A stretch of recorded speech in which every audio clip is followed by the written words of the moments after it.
落暴雨使乜驚啊？我相信個天會好中意我嘅。啱先係狂風暴雨嘅，而家嘅雨咧就細咗少少啦。正喺落雨嘅時候，拍攝屋苑俾大家睇咧係恰到好處嘅。邊度有積水，排水系統好唔好，一目了然。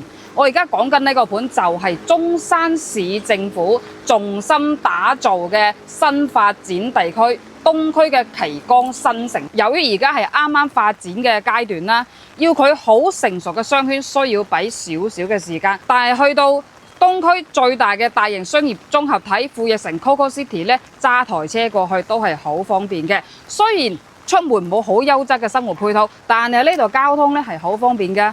去到深圳咧40分鐘左右 OK 啦。去到港珠澳大橋，我平時揸車嘅習慣咧係需要55分鐘嘅，快啲嘅話就50分鐘啦。而且呢個樓盤對面嘅108軍團款咧，樓下有一個地鐵，到時候運營咗之後，行到去對面可以去到廣州小蠻腰嗰邊旅遊行下食下嘢都 OK 㗎。所以未來呢度嘅交通咧係好方便。對面嘅嗰個108就唔係好推介大家去參考啦。上個月咧，我相信網絡有好多 agent 已經係拍攝過人哋車庫泡晒水㗎啦。呢幾日中山咧都不斷喺度落暴雨啊！呢個保利天君我全方面咁去睇晒㗎啦，冇積水冇漏水。今日我主要拍攝兩個二手樓俾大家去睇嘅，118平方，有一個咧係低樓層細樓，但係入邊家私家電全部齊嘅，非常之新。到時候可以拎包入住㗎啦。雖然細樓，但係望到樓下嘅園林環境咧，好舒服㗎。另外一個單位咧就我身後呢度啦，16樓嘅，但係入邊咧冇家私家電嘅。咁兩個戶型我會俾大家去參考嘅。細樓嗰個性價比真係好高啊！中意低樓層嘅朋友咧，真係可以過嚟望下嘅。一手樓呢個戶型平嘅都要去到190萬以上。高啲嘅話咧，係要超過200萬嘅。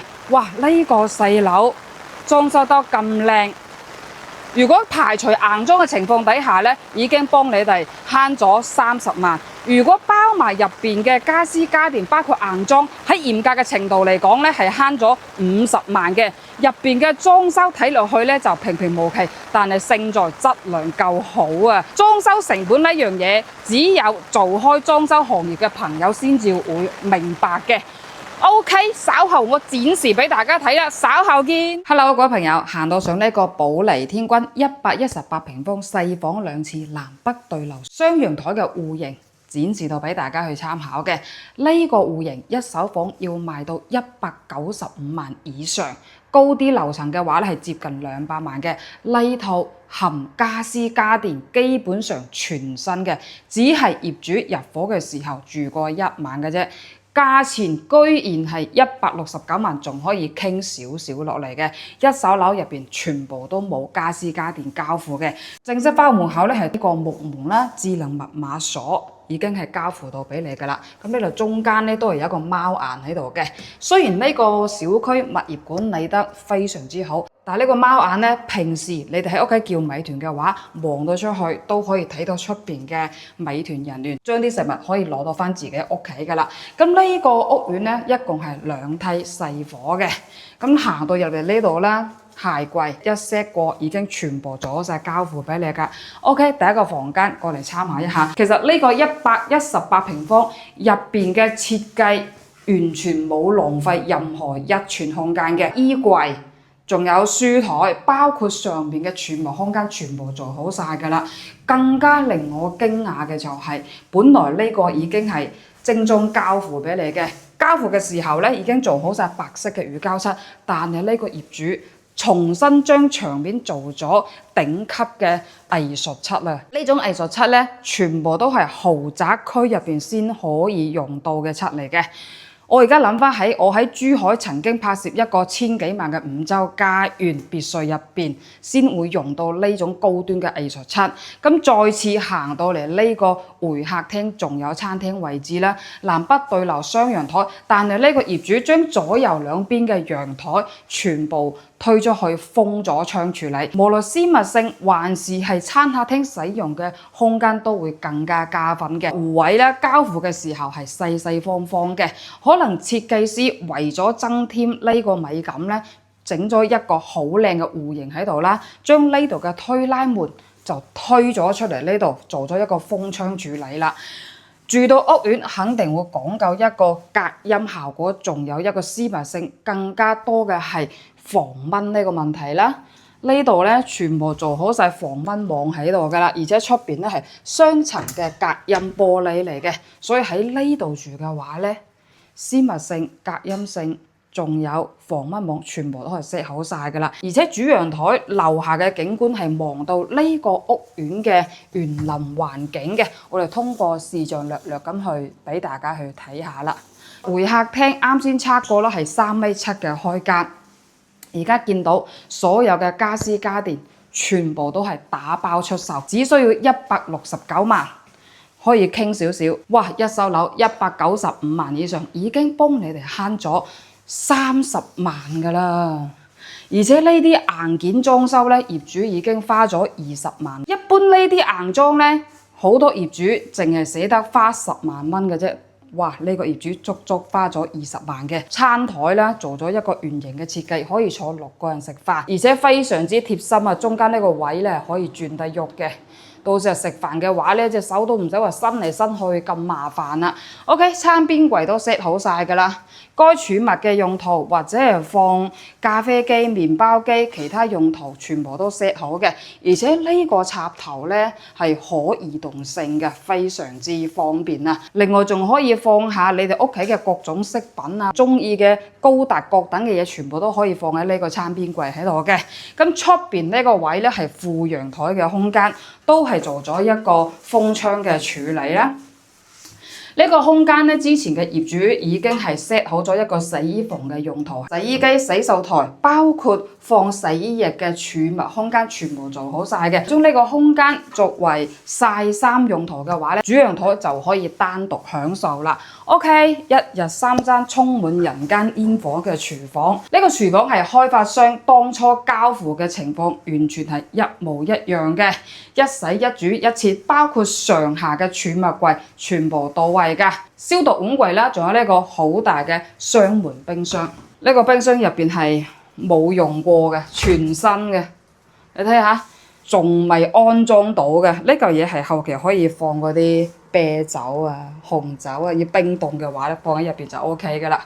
呢個雙門冰箱空間非常之大嘅，到時候翻到嚟呢度退休養老度假，喺呢個廚房咧都可以進行各種烹調餐飲嘅。再次欣賞一下後半段其他3個房間啦。嗱，轉角位咧都係開發商當初精裝交付嘅乾濕分離嘅一個淋浴間啦。OK， 第2個房間，如果屋企有兒童嘅話咧，哇，真係好合適嘅。做咗上下2層嘅榻尾床啦，呢啲唔係普通夾板嚟嘅，全部都係木嚟嘅。如果普通夾板嘅話咧，會有一定嘅夾存情況喺度啦。呢啲實木，唔需要擔心健康上嘅影響啦。咁呢度嘅榻尾位置咧就1.5米嘅 size。另外呢度旁邊啦，做咗一個步行嘅小梯級上到第2層嘅床嗰度嘅。咁每一層嘅梯級咧，其實下邊都做咗每一層嘅儲物櫃喺度嘅，到時候屋企有細路仔嘅話咧，可以放好多嗰啲小玩具咁樣噶啦。OK， 第3個房間都係做咗榻尾嘅設計啦。咁呢張榻尾嘅 size 咧，係比啱先嗰個兒童房係要闊好多嘅，放張1.5米嘅床墊啦。出邊嘅景觀係望到樓下嘅園林環境嘅。其實中意園林環境嘅話，一定要買低樓層。呢套係細樓，望出去全部都係呢個小區入邊嘅樹木啊、花啊咁樣嘅。OK， 主人房，哇！呢個主人房如果有中意放好多包包啊、奢侈品或者係飾品啊、香水、化妝嘅話，呢個主人房足夠晒使用嘅。左右兩邊做咗儲物櫃啦，全部都係木嚟嘅，唔係普通夾板嚟嘅。所以咧，花費咗20萬，全部都係材質嘅優勢啦。咁呢度啊放呢啲包包啊，各等嘅飾物啦。出邊嘅飄窗咧係唔可以拆嘅。咁後期可以喺網絡嗰度買啲小電鋪喺呢度嘅話咧，呢個飄窗又係唔同嘅氛圍啦。咁望出去咧，都係呢個小區嘅園林環境啦。主人房望出去嘅景觀咧，要比主陽台更加有優勢嘅。女士嘅儀容儀表區啦，哇！呢度側邊啊，仲有男士同女士嘅衣櫃，全部 set 好晒㗎啦。嗱，呢度咧可以放好多衣服㗎，分為3層嘅，下邊咧仲有3個好大嘅長櫃桶喺度啦。呢度都係同一款設計嘅。哇！呢個衣櫃入邊咧仲有一個凹位，全部都 set 好晒㗎啦。主人房係做咗一個套間處理嘅。OK， 呢個套間咧就中規中矩，冇乜特別嘅。不過之前業主呢度就整咗一個扶手啊。如果涉及到長者買呢套房嘅話咧，呢個又起到好大嘅關鍵性㗎啦。畢竟人達到一定嘅程度，啲骨都會有少少軟嘅。咁啊扶住呢度啊，沖涼啊各等嘅話，安全指數都會提高啊，唔好睇少呢嚿嘢啦。呢個洗手間冇乜好介紹，因為所有嘅屋苑入邊嘅洗手間，唯一區別嘅就係是否乾濕分離，是否放置咗浴缸咁樣嘅啫。咁點解過嚟拍攝呢個118平方嘅細樓呢？除咗已經包含咗家私家電之外啦，足足幫未來搬入嚟嘅新業主慳咗30萬嘅。接下來我哋仲有另外一套樓層會更加靚仔啲，但係入邊冇家私家電，係開發商當初交付嘅實體情況展示到俾大家去參考嘅。OK， 等下見啦。16樓嘅同戶型118平方細房2次大裝修現樓展示到俾大家睇。呢套比啱先細樓嗰套咧就貴少少，呢套業主開價係175萬，後先細樓嗰套係169萬。咁佢嘅區別咧，啱先嗰套係可以拎包入住，而且裝修質量咧係比較唔錯嘅。呢套係吉樓，可以根據自己嘅需求重新加裝硬件都 OK 嘅。OK， 咁呢度咧係正式翻屋企嘅位置啦，一模一樣嘅。但係啱先4樓嗰套咧，呢個鞋櫃係 set 喺左邊，呢個咧就鏡面鞋櫃 set 喺右邊嘅。第一個房間咧就喺左邊呢個位置啦。呢套單位係開發商精裝交付原封不動嘅情況。呢度第一個房間啦，交付嘅時候係冇窗嘅。由於呢幾日一直落住暴雨啊，就有水切咗埋嚟啦。啱先細佬嗰套咧，業主將呢度已經係打造到好靚仔嘅啦。該有嘅嘢行到門口第一個房間都 OK 嘅啦，可以作為茶室、書房、兒童區都冇問題嘅。呢個咧係餐客廳位置啦，南北對流雙陽台嘅原封不動嘅戶型。咁呢度由於高樓層啊，望到去出邊嘅景觀就見仁見智啦，樓望樓。其實住屋苑嘅話，要出邊嘅視野好開揚嘅情況底下咧，就一定要揀前排啦。頭排一線無遮擋視野嘅平層咧，價錢會比呢個貴好多啊！而家有啲棟數新加推出嚟呢種戶型，咁樣嘅樓層嘅話，都要去到200萬以上嘅。其實今日拍攝呢2套咧，已經係幫下一個業主慳咗幾十萬㗎啦。咁呢邊嘅副陽台咧，係望到樓下嘅小馬路咯，雜音肯定會有少少影響㗎啦。但係望出去嗰邊咧，目前嚟講視野都係比較開揚嘅。望出去雖然係有啲空地喺度，但係全部已經俾啲有錢人士拍咗落嚟㗎啦。後期呢啲空地咧，全部會變為商業嘅。咁紅色嗰度咧係呢個東區好出名嘅公立學校嚟嘅。